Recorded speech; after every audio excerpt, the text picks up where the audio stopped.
Hey guys, welcome to my channel. If you're new here, my name's Megan. I have a daughter named Olivia who's actually 2 months old today, and we just got her lip and tongue tie revised this past week. So I just kind of wanted to share with you guys our experience, how I knew she had a tie, and everything we went through with that whole process, because I seriously researched so much when I was trying to find out more information about ties, and I couldn't find a whole lot of videos out there on them, and there's just not a ton of information out there about ties. So that's why I'm making this video, because I want you guys to be educated about ties, because getting them revised has changed my baby.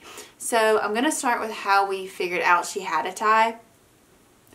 I don't know if you guys watch Haley Page, but I absolutely love her, and I guess about 2 years ago, her daughter Annabelle, she found out that Annabelle, I think she was tongue and lip tied. And I did not have any kids then, but I watched Haley. So I just kind of kept that in the back of my mind for when I did have kids, just because it's actually very common for babies to be tied. So anyway, fast forward to the day that I had my baby. I immediately started trying to nurse her, and the nurses kept telling me, make sure that her lip is flipped up. So they kept coming up to Olivia and like flipping her lip up while she was nursing, and I knew that was a sign, because that's not normal. I mean, her lip should have automatically opened up on its own just to get a proper latch. So that was weird to me, and her lip was completely tucked under. I'm going to look really stupid when I do this, but I'm going to show you guys what it was like. It was just like this. Like, her bottom lip was so flanged out that it actually touched her chin, and then her top lip was completely tucked under.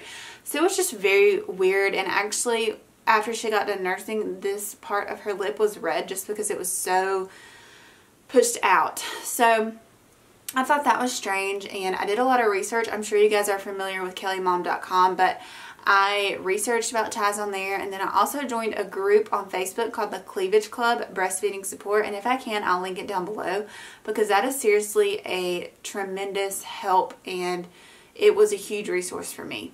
There are lactation consultants on there, and there's a certified lactation consultant that specializes in ties that runs it, and if you need a referral or anything like that, she can refer you to a doctor to get your baby revised if your pediatrician will not do it. And not all doctors require referrals. Ours that we went to did not. They also have a list of preferred providers on there that other women in the group have used, and they're also they are all laser clinics on that list. So none of them clip ties, because clipping and lasering are two totally different things, and I did plenty of research on it. I encourage you guys, if you're looking into getting your baby revised, research the difference in between those two, because in my opinion, lasering is the way to go. There's a lot more benefits to getting them lasered as to getting them clipped. So do your research on that and make your own judgment. But we got our babies lasered. So fast forward about to when Olivia is a month old. I was still breastfeeding, and honestly, like, her latch was fine. It wasn't horrible. So she was latching good, she was gaining weight, eating fine, but every single time she would eat, she would click. She would make a noise that kind of sounded like she was smacking. And she also was never full. She ate all the time. She was never satisfied. She was eating every 30 minutes to an hour. I went back to work when she was 6 weeks old, and my mom kept her. And mom found also that she was just never content. Like, she would cry. She just was never happy, kind of. I mean, she was just always acted hungry. But some symptoms of ties are clicking noise while eating, dribbling at the mouth, not having a good latch, never getting satisfied, green stools, reflux-like tendencies. My baby was throwing up constantly. Like, she would projectile vomit sometimes after eating. And I also think that was a hind milk fore milk imbalance, because another symptom of ties is an oversupply and an undersupply. I definitely think that I experienced oversupply. I still do a little bit. I use my Haka a lot to kind of relieve some of that oversupply, but I do think she was getting too much fore milk, not enough hind milk, and she was just spitting it up because it was just too much on her little belly, and she wasn't getting the fat, like the fatty breast milk that she needed to stay full. So if you're struggling with undersupply or oversupply, look into ties. I'm also on another local breastfeeding support group, and a mom commented on there. Actually, last night I was nursing Olivia, and I was reading through this group, and a mom commented on there and said that she couldn't nurse her baby without a nipple shield, and that her baby was having a really hard time latching. That's another sign of a tie. If you're experiencing any of that, I highly encourage you to get evaluated. We mentioned it to her pediatrician, and her pediatrician did not act too concerned. She basically told me that as long as Olivia was gaining weight, that it was totally fine. But again, do your research, because ties are something that can affect you all the way throughout adulthood. There's a lot of side effects of them, and I just think that it's important to get them revised for a number of reasons. Do your own research and make your own judgment, but in my opinion, it was worth it. Olivia, she also did not do well taking a bottle. Like, she just kind of didn't know what to do with it. She couldn't get a good latch on the bottle. That's a sign of ties. And she also she was not able to keep a pacifier in her mouth. She doesn't love the passy anyway, but when she did finally start sucking on the passy, it would she could not get a good latch onto the pacifier. So those are all ways that I knew that she had a tie. And we ended up making the decision to get it revised. I'm so glad that I have a supportive husband. I think it's so important that you have a spouse who supports you in breastfeeding and just trust your judgment when it comes to your baby, because Mike was 100% on board. I obviously was telling him all about it as I was researching and, you know, telling him all the symptoms and everything like that of ties and the possible side effects of them. So he was definitely on board, and he went with me to go get it revised. So like I said, we used a provider who used a laser. He was about 60 miles away from us, but to me it was just really important that we used someone who used a laser. The procedure was not that expensive. Insurance did not cover it. It was about $600, which honestly isn't that bad considering insurance did not cover it at all. I don't know, that might vary from area to area. So the state that we live in, I think that's normal. We live in the South, so in California, it might be a different story, but here in the South, it was not that bad in my opinion. The procedure is, I think they say 20 seconds per tie. So when I took her in, I only thought that she had a lip tie. I did not think or realize that she had a tongue tie. Sometimes tongue ties can be posterior and you can't really see them in your baby's mouth. The provider obviously knows what they're looking for, and he found her tongue tie right away. So if you're tongue tied, you are pretty much always lip tied. If you're lip tied, you're not always tongue tied, but if you're tongue tied, you're always lip tied. So keep that in mind. If you find a tongue tie on your baby, chances are he or she is going to be lip tied as well. I am both lip tied and tongue tied. Mike is also lip tied and tongue tied, and it is hereditary. But anyway, back to what I was saying about our experience with the provider. I seriously sobbed when we got this procedure done. Like I said, it's only 20 minutes per tie, or 20 seconds per tie. So it's what our provider did is they swaddled her really tight, laid her back, put glasses on her, and they just did the procedure. It was 20 seconds per tie, so it was about a minute long from start to finish.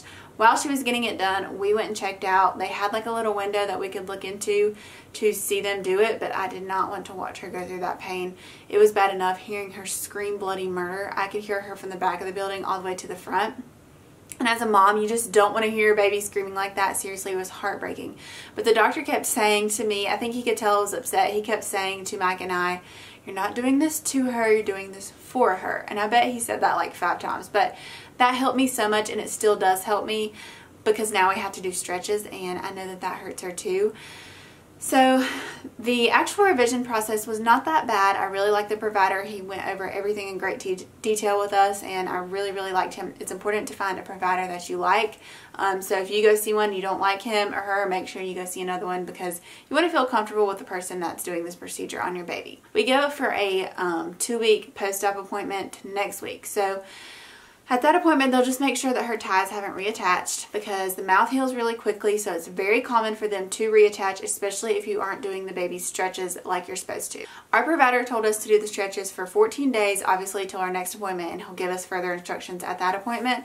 But what you do is you take your baby's lip like this, and you lift it up to their nose 3 times, and then you take your index finger and swipe over where they did the incision 3 times, and then their tongue, you push it to the back of their mouth 3 times, and then you swipe over that incision a few times. Our doctor told us that we had to do that every 3 to 5 hours, and then at night the same thing. He said as long as she's not sleeping from like 8 to 8, not to worry about it. So what we do is Olivia sleeps from 8:30 to 3. Most of the time I'll do it at 3, and then I'll do it again when she wakes up at 5. And we have found that that has been fine so far. I cannot tell that her incision areas are growing back together. To me, it still looks really good. So hopefully at our appointment, everything will look good, because I really, really, really don't want them to have to reopen the wound. That will just be traumatizing as a mom. Overall, Olivia is seriously a different baby, you guys. It is amazing. Like before, like I said, I mentioned this before, she had to eat like every hour to every 30 minutes she was eating. And that's exhausting as a mom. Like as a new mom, you're already overwhelmed, you're already tired, and then you have this baby that wants to eat non-stop, and it's just exhausting. So now Olivia, I'm so happy to say that she'll go 2 hours, sometimes more, without needing to eat, and it is so nice. And she actually acts happy, like she acts like she's full, she's smiling more. And it's so cool now because I can tell that she is not restricted with her tongue anymore, because she'll stick her little tongue out and like move it side to side, and she just acts so much happier. So the pain that we put her through, in my opinion, has been so worth it, just because she's so much happier. She's not spitting up near as much. She's eating for longer. Before, she would pop off like 10 minutes into the feed and I knew that she wasn't getting full. My mom would tell me that, you know, my brothers would eat for 20 minutes. And I know that every baby is different. And especially with me having an oversupply and her getting a lot of formilk, she might have been full. But now my milk is kind of balancing out and she's getting more of the hind milk, and she's just acting so much happier. It's just so nice. It's just a relief. And I highly encourage you that if you're looking into getting your baby's titer revised but you're not so sure, just get it done, because I promise you it is sad and you're going to feel awful. You're going to feel like a bad mom when you hear a baby screaming. But to see her now versus how she was before, it has made the world of difference, and it's seriously so worth it. I think that that's everything I wanted to cover about tongue and lip ties. If you have any questions, leave them down below in the comments. I'd love to answer them for you guys. I'm totally passionate about this subject because I truly think getting babies ties revised can make a world of a difference in your breastfeeding experience and in your baby. Definitely let me know if you have any questions, and if you guys got your baby's ties revised and you have any advice for other moms out there, leave it down below in the comments, your experience, because I really want this to become, I want women to become more aware of this, because I feel like it's not something that's really talked about that often, and in my opinion it's really important. So if you guys like this video, please be sure to give me a thumbs up. Don't forget to subscribe to my channel if you're new. I would love to have you join me here on my little YouTube channel, and I will see you guys in my next video. Thank you so much for watching. Bye.